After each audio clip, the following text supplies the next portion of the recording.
Winter special सरसों का साग और मकई की रोटी। सरसों का साग साथ में पालक डाल के बनाएंगे, बहुत ही मज़ेदार। इंशाल्लाह आप भी ज़रूर ट्राई कीजिएगा, बहुत ही लजीज विंटर स्पेशल है। तो आपने ये सबसे पहले लेना है साग हमारे पास तकरीबन 3 से 4 किलो है, और हमने 1 किलो के बराबर इसमें डाल देनी है पालक, यानी कि कुल मिला के ये 5 केजी बन जाएगा। तो आपने इसको अच्छे से पहले साफ़ करना है, ताकि इसको पत्तों को अलग अलग करके आपने देखना है बीच में से कोई ऐसा कीड़ा मकोड़ा या कोई घास वगैरह कोई ऐसी चीज़ ना हो जो कि आपके लिए नुकसानदेह भी हो सकती है। इसीलिए जब भी साग लें उसको अच्छी तरह से पहले आप उसको अलग अलग करके साफ़ करें। उसके बाद आप उसको बारीक चॉप करें। जितना ज़्यादा फ़ाइन आपका चॉप साग होगा उतने ही ज़्यादा वो जल्दी गलेगा और उतना ही ज़्यादा वो मुलायम भी बनेगा। बहुत ही झटपट से आप उसको इस तरह से कटिंग बोर्ड पे कर लें, अगर आपके पास मशीन है, या पुराने दादी नानी के तरीके से जैसे वो काटती थी उस तरह से काट लें। बड़ा पतीला लेना है, उसमें आपने डाल देना है साग को आपने फ्लोट होने देना है, यानी कि ऊपर तैरने देना है। और जो ऊपर तैरता हुआ साग है वही हम निकालेंगे, नीचे से हमने बिल्कुल नहीं लेना। आपको मैं ये सारी चीज़ें इसलिए दिखा रही हूँ ताकि जो फर्स्ट टाइम बना रहे हैं तो उनको पता चले कि साग में किस कदर डस्ट होती है। देखने में नहीं लगता कि ये गंदा है, लेकिन जब आप इसको वॉश करते हैं तो तब पता चलता है। आपने 3 से 4 पानी इसको अच्छे से धोना है। इस तरह से हम ऊपर से निकाल लेंगे। नीचे आप देखें पतीले में किस कदर इसमें रेत और मिट्टी है, तो आपने इस तरह से दोबारा पतीले को साफ़ करना है। फिर इसको 1 से 2 पानी आपने धोना है। जो ऊपर तैरता हुआ साग या पालक आएगी हम उसी को सिर्फ निकालेंगे, नीचे जो है उसको हम फिर स्ट्रेनर में डाल के अच्छे से उसको धो लेंगे। तो इस तरह की छोटी छोटी चीज़ों को आपने ध्यान में रखना है। पानी हमने पतीले में पहले बॉईल करने रख देना है, फिर साग हमने धो के 2 से 3 पानी इसमें डाल देना है। क्योंकि आजकल साग का सीज़न स्टार्ट हुआ है, इसमें हल्की सी कड़वाहट होती है, इसीलिए हम इसका पानी जो ड्रेन करेंगे, पहले 2 बॉयल आ जाएंगे तो हम साग में से पानी निकाल देंगे। अब उतनी देर में जितनी देर में हमारे साग को 1 से 2 बॉयल आते हैं तो उतनी देर में हम कर लेंगे पालक की कटिंग। पालक हमने साथ नहीं डालनी क्योंकि साग में से हमने पानी निकालना है, वरना उसका सब टेस्ट कड़वाहट पूरी आपका वो जायका ख़राब कर देगा। पालक भी हमने उसी मेथड से साफ़ करके उसको भी अच्छे से फाइन चॉप कर लेना है, और उसी मेथड से हमने उसको वॉश करना है। जब भी आप साग पालक या मेथी कोई इस तरह की पत्ते वाली चीज़ें लेती हो, आप उसको 2 से 3 बार ज़रूर धोएं, तो आपको खुद ही पता चल जाएगा कि उसमें कितनी डस्ट थी। तो इन चीज़ों के साथ ही आपकी रेसिपी भी बहुत ज़बरदस्त बनेगी।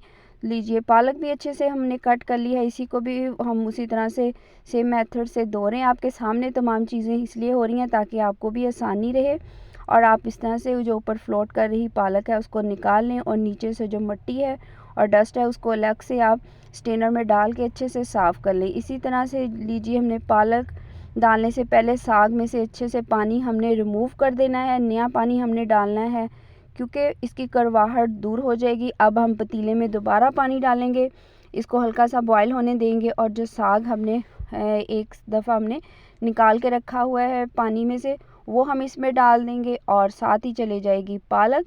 आपने इन चीज़ों को ज़रूर नोट करना है जब आप चाहते हैं कि आपकी भी रेसिपी परफेक्ट बने पंजाबी स्टाइल में, वही देसी सरसों का साग वैसे ही बने जैसे नानी दादी के हाथ का है।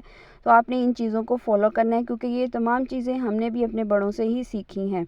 तो नमक डाल के हम इसको अच्छे से कवर कर देंगे और पानी में इसको अच्छी तरह से पकने देंगे। उतनी देर में हम सब्ज़ मिर्च ले लेंगे, इसकी डंडियाँ अलग करेंगे, और 5 किलो में तकरीबन हमने 1 पाव या इससे ज़्यादा, जितना आप टेस्ट के अकॉर्डिंग आप डाल सकते हैं, लेकिन मैं आपको रेकमेंड करूँगी कि 1 पाव काफ़ी है क्योंकि बहुत ज़्यादा सब्ज़ मिर्च भी जो है वो भी नुकसानदेह होती है। तो इसको हम अच्छे से चॉप कर लेंगे, आप इसको ग्राइंड कर लें।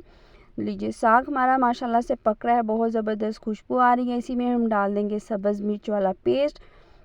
बिल्कुल हमने पेस्ट बना लेनी है। साग को चेक करेंगे माशाल्लाह से अच्छे से गल चुका है। अब हम इसको आंच को जो धीमी कर देंगे ताकि इसका पानी खुश्क हो जाए और अच्छे से ये गल भी जाए। जब इसमें हल्का सा पानी अभी बाकी हो तो आपने इस तरह से इस चम्मच की मदद से इसको अच्छे से गोटा लगाना है ताकि वो उसकी जो साग की वो अच्छे से हो जाएगा मैश। तो हम इसमें डाल देंगे, हमने गंदम का आटा डालने, एक प्याली भर के हमने डालनी है गंदम के आटे की या मकई के आटे की, जो भी आपको पसंद है। इसको हम अच्छे से घुमाएंगे और कंटिन्यूसली हमने इसको चलाना है। जितना ज़्यादा आप गोटा अच्छे से लगाएंगे उतना ही मज़े का आपका साग बनेगा। कोई हमने ग्राइंडर जूसर या डाल के उसको में नहीं करना, वो बिल्कुल मेहंदी जैसा पेस्ट बन जाता है, वो बिल्कुल अच्छे नहीं लगता। ऑथेंटिक और देसी रेसिपी आपके साथ शेयर कर रहे हैं, तो देसी तरीके से ही बनाएंगे। माशाल्लाह से आपके सामने बहुत मज़े का और बिल्कुल क्रीमी सा इसका टेक्सचर आ गया है। घर का बना हुआ देसी मक्खन है, उसमें प्याज को हम अच्छे से करेंगे सौते, अच्छे से इसका कलर होने देना हमने। अब हम लगा रहे हैं साग को तड़का। तो तड़का लगाना भी बहुत आसान है। अदरक लहसुन का पेस्ट इसमें जाएगा, उसको भी हम अच्छे से प्याज के साथ ही अच्छे से ब्राउन करेंगे। जब गोल्डन सा कलर आ जाएगा तो हमने जस्ट इसमें हल्दी डालनी है, नमक और मिर्च बिल्कुल हमने पहले पूरा कर लिया था, अगर आप चेक कर सकते हैं। साग डाल देंगे और इसको अच्छे से हम करेंगे इन तमाम चीज़ों के साथ मिक्स, और इसको हल्की सी आंच पे हम रख देंगे।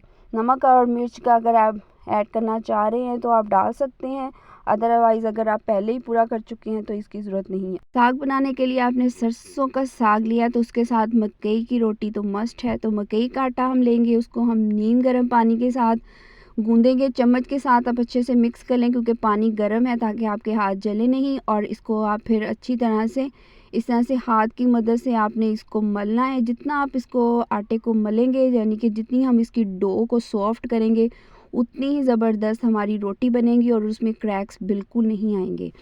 तो हमेशा इसकी टिप है मकई की रोटी बनाने के लिए, चाहे आप जब भी बनाएं इसको गर्म पानी से, नीम गर्म पानी से गूंदेंगे तो आपकी रोटी बहुत ज़बरदस्त बनेगी। इस तरह से हमने नीचे प्लास्टिक शीट बिछा लेनी है और हाथ की मदद से इसको फैलाते जाएंगे और माशाल्लाह से हमारी बिल्कुल परफेक्ट गोल रोटी बनेगी।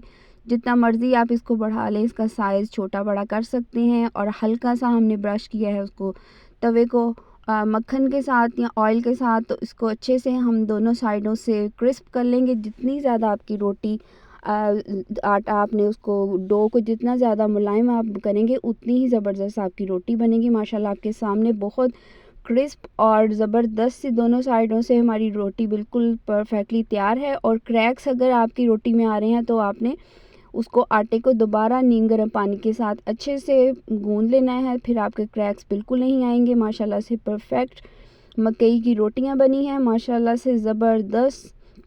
चाहे आप इसको नाश्ते में इस्तेमाल करें, आज विंटर स्टार्ट हो चुका है, तो हल्की हल्की सी ठंडी हवा के साथ इस तरह के नाश्ते हो जाएं तो और भी मज़ा दोबारा हो जाता है। और पंजाब की ये ऐसी सौगात है जो कि हर घर में बनती है। लीजिए, नाश्ता हमारा बिल्कुल रेडी हो चुका है। साथ में मक्खन ऊपर बीच में भी डाला है, ऊपर भी इसके साथ सर्व करेंगे। मक्खन के बगैर तो साग का मज़ा ही नहीं आता, तो मक्खन की रेसिपी भी आपके साथ इंशाल्लाह शेयर करेंगे। मकई की रोटी, साग और साथ में हो मक्खन और लस्सी, तो लीजिए बचपन की याद ताज़ा हो जाती है, क्योंकि ये हर घर में बनती है और सबकी फेवरेट। आपने ज़रूर ट्राई करना है और टिप्स को फॉलो करना है, इंशाल्लाह आपका साग भी बहुत ज़बरदस्त बनेगा। दुआओं में रखिएगा याद किसी भी अच्छी नई रेसिपी के लिए। अगर आपने कुछ पूछना है तो कमेंट सेक्शन में ज़रूर बताइए। अल्लाह हाफिज़।